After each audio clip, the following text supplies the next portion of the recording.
Welcome back to Animals Matter. Our next guest requires very little, if any, introduction. Helen speaks to veteran duck rescuer Laurie Levy about his campaign to ban duck shooting. Laurie, you're well known for your campaign to ban duck shooting. Can you tell us how it all began? I just thought that the shooting of native water birds was a terrible injustice. And in 1986, we put together a small rescue team of 15 rescuers only to go out into the wetlands to challenge 95,000 duck shooters in Victoria. And normally you might say, well, how can 15 people ever be effective against 95,000? But because of all the media coverage that we received, the campaign took off overnight. Each year your rescuers go out into the wetlands rescuing birds and retrieving sick and injured birds. Can you give us a picture of what it's like out there for them? Well, when we first started going out onto the wetlands, it was like World War III. You didn't have any police out there. Wildlife officers were more closely aligned with the shooters in those days. That's changed now. However, it was like World War III. A wetland could have 10,000 shooters on. Birds were falling out of the sky everywhere.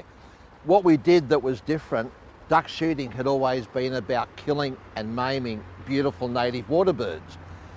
We added a new concept, and that was rescue. We took out a mobile veterinary clinic, and all the wounded birds went back to the mobile veterinary clinic where they were treated on the spot, and it added a whole new dimension.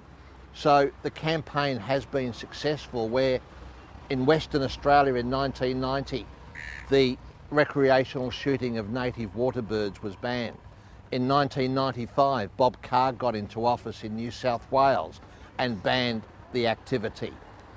In Victoria, the numbers of duck shooters have dropped from 95,000 in 1986 down to about 17 to 20,000 today who are still licensed, but only a few thousand of those are still active. And the main reason for the change is public opinion.